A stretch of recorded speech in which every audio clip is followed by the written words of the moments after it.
So we're finally seeing the strike team enter the Monster Association here, or at least kind of. And they immediately note that King is not with them. That's because we saw in the previous episode that King is now with the splinter group of Bang Bomb and Fubuki. Because, you know, they're excluded from this mission for various reasons, and they essentially wouldn't know what was going on if it wasn't for King. They all will enter the Monster Association eventually, but we're just gonna have to wait for that. But the team is immediately greeted by a bunch of fodder monsters here. And Sekengar is like surprised by this. He thought there was like gonna be no tricks, when it's obvious that Giro made it pretty clear in season 2 that the whole point that they took Waganma as hostage and put him in the Monster Association is so that the S-Class would come to their base voluntarily and fight them on their own terms. Therefore, they would have the advantage of information and location, which both the S-Class do not have. Then they're also greeted by the, I guess, monster leader here, or at least one of them, and it's this monster Evil Eye. The significance of him is that he is like a unique creation of Murata,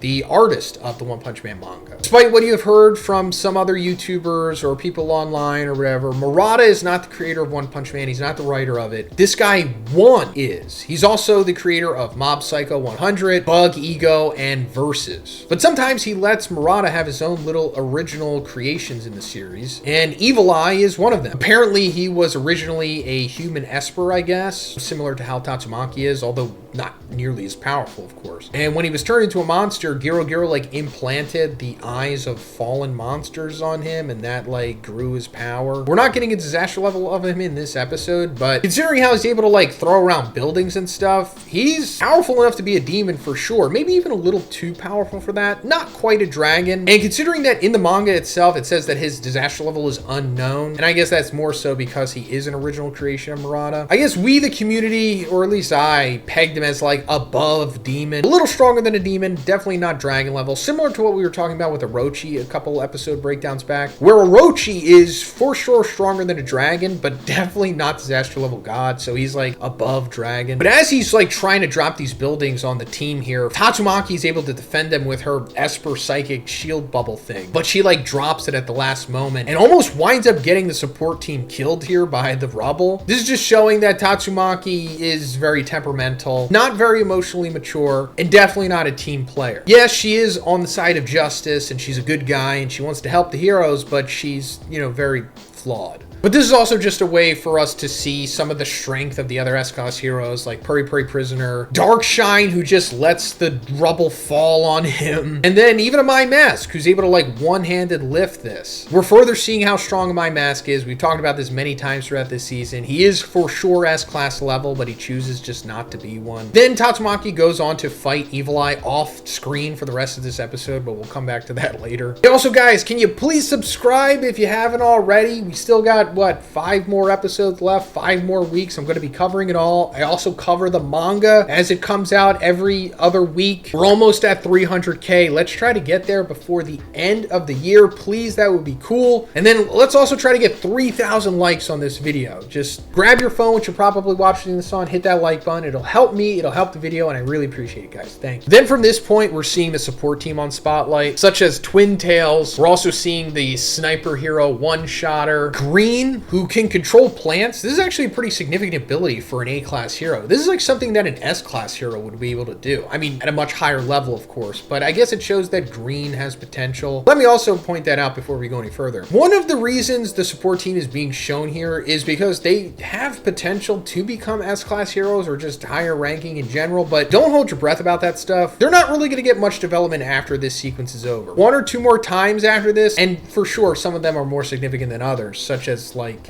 you know, Captain Mizuki, who we'll get into, and then Gear Spur, which we'll talk about later as well. Then we're seeing Aoyama from My Hero Academia. In this series, he's called Narcisstoic. We're seeing a female ninja by the name of Shadow Ring. She catches the attention of Flashy Flash because he is also a ninja, and he's curious where she got her training from because he came from a ninja village, which we're going to get way more into in the next episode once he fights Hellfire and Gale. I mean, we already knew that was going to happen because they talked about it so much, and we saw in the intro that it's going to happen as well. But she's like, I'm not like you or whatever, and he's like, yeah, that makes sense because there was no women where I trained. And if you're curious about that, don't worry about it. We're never going to know anything more. Then we're seeing Poison, who is like maybe the most powerful C-class hero. I don't know. He uses like poison blades. Then we're coming to Captain Mizuki, who is probably the most popular of the support team here. And it's pretty obvious why. I don't really want to disparage her as a character or one's writing, but I will. She's just fan service. I mean, honestly, that's just what she is. This series needs more female characters in the first place. And the best way to get female characters across an anime is to make them appealing. Tatsumaki and Fubuki already appeal to a large majority of the demo, but this is appealing to the other portion of the demo that likes muscular women. And I would say that there's more to her than that, but she doesn't really get any more development after this sequence is over. I mean, she's here and there, I guess, but I mean, they literally created monsters just for her to have a fan service sequence. I mean, there's freaking watermelon monsters, and she crushes them between her chest and thighs. That goes into like that fetish, right? Where muscular women crush watermelons in their thighs. I mean, they linger on the shot of her with the monster juice on her thighs and whatever. I mean, come on, let's call it for what it is. Then we come to Gear Spur, and he doesn't even get to show his powers in this episode, but I mean, clearly from his helmet and what he's trying to do, you can see that he's an Esper. We're going to see him like one more time in this season, and then maybe again in season 4, but his significance won't really come until season 5, to be honest, if we're ever going to get that. I don't even know if we're going to get season 4. And even once we do see him in season 5, or if you decide to read that far into the manga, which I'm sure you're not going to, and that's fine, I don't expect you to, you still probably won't even see what his true significance is, because it's like kind of buried underneath narratives within the story. And I'm only really even excited about him because I'm me and I'm like a psycho about this stuff. But he's ultimately assisted and saved, I guess, by Bushi Drill and Okama Itachi, who are a part of Atomic Samurai's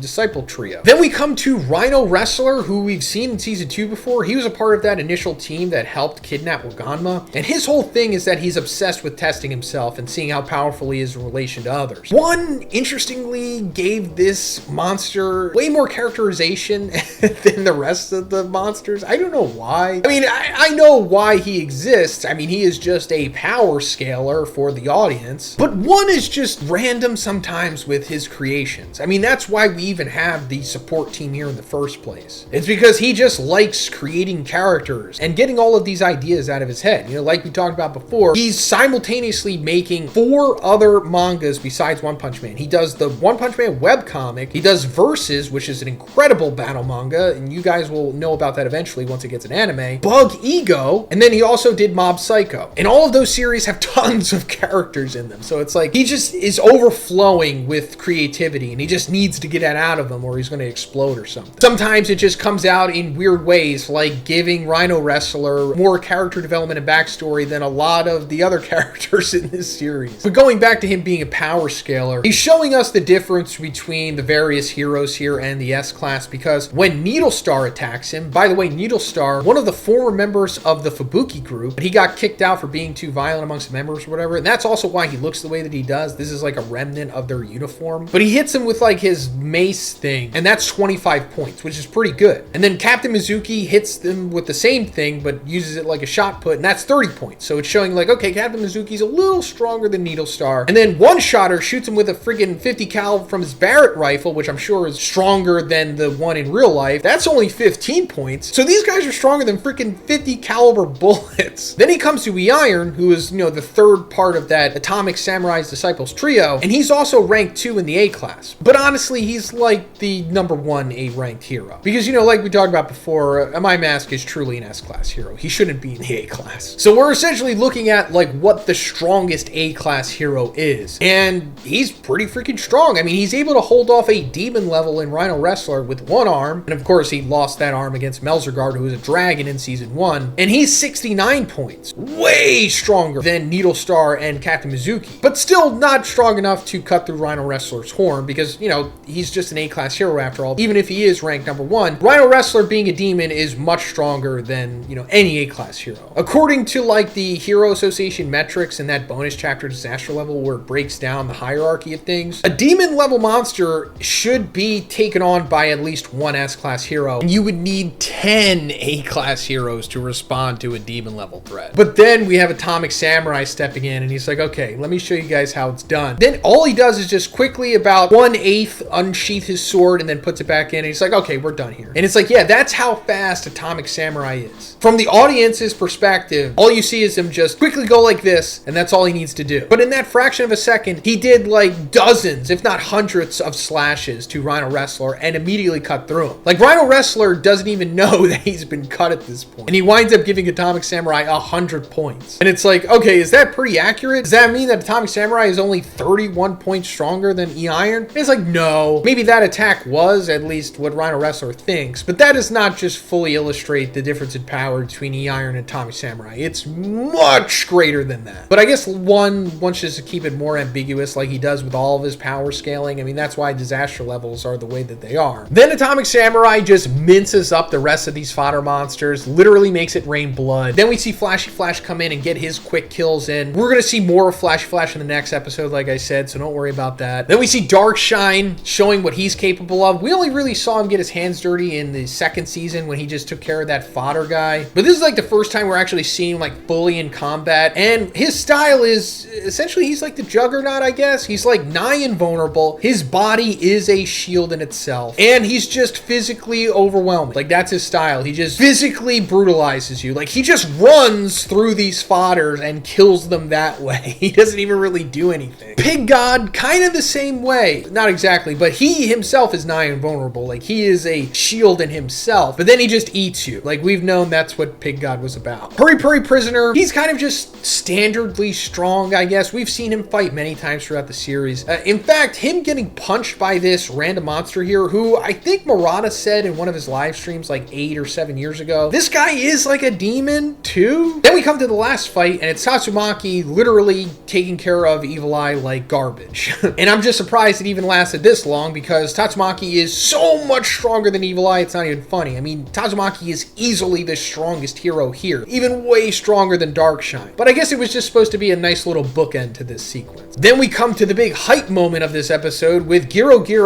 observing this fight and being like, okay, I've seen enough. Because this was overall just supposed to be an appetizer in more ways than one. For the monsters, for the heroes, and for the audience. But we're seeing the cadres here, or the executives, whatever they're going to call them. This is like the S-class equivalent of the Monster Association. They're all dragon level in strength. And going from right to left, we have President Ugly, Neon, the Monster King Orochi, the leader in the back, Homeless Emperor, Black Spermatozoan, and Gums. And it's just showing us that, like, okay, those were just the warm-ups. They weren't even difficult at all, but these are like the real test for the S-class heroes. This is what this battle is truly all about. These are the guys that Giro is betting on to defeat the S-class. And surprisingly, we're all going to see them fight against the S-class heroes in this season. But you kind of just have to wait and see, like, who is going to fight who? Like, what are the matchups going to be? And as we talked about before, it is not going to be easy, because while the S-class can easily take down fodders and even demon level monsters, taking on dragon level monsters is a huge difference. Like, the difference between E-Iron and Atomic Samurai in strength. That's like demon and dragon, essentially. Then as the episode ends, we see the S-class finally making their way down into the Monster Association, getting ready for their individual fights, because Second Guard's like, okay, from this point on, you guys are going to be on your own. Like, if you need help, you're probably not going to be able to get it, because everybody's going to have their hands tied. So sorry about that. Hope you don't die. And not the best strategy necessarily, but it's fine, because this is just going off of the standard battle manga trope. We're getting this tournament style individual battle so that everybody gets their own spotlight, because the S-class heroes haven't really been tested up until this point. I mean, some of them have in season 1 in that monster invasion battle at the end, but they were all working together, and it was more so just showing that, like, hey, they're pretty powerful. But we're going to see them truly get tested as this season goes forward. And we need to see it more so on an individualistic way so that we can get more insight into the heroes themselves and how they react to real adversity. And then in the post-credits, we see that the support team is staying on the surface, because that was their whole purpose here in the first place. They're support. They're not supposed to go into the Monster Association, because if they did, they would get killed instantly, because there's only like really strong demons and the dragons down there, which they are not capable of fighting against. But yeah, let me know what you thought about this episode in the comments, guys. If you liked the video, please give it a like, and please subscribe if you haven't already. Have a great day, and I'll see you in the next one.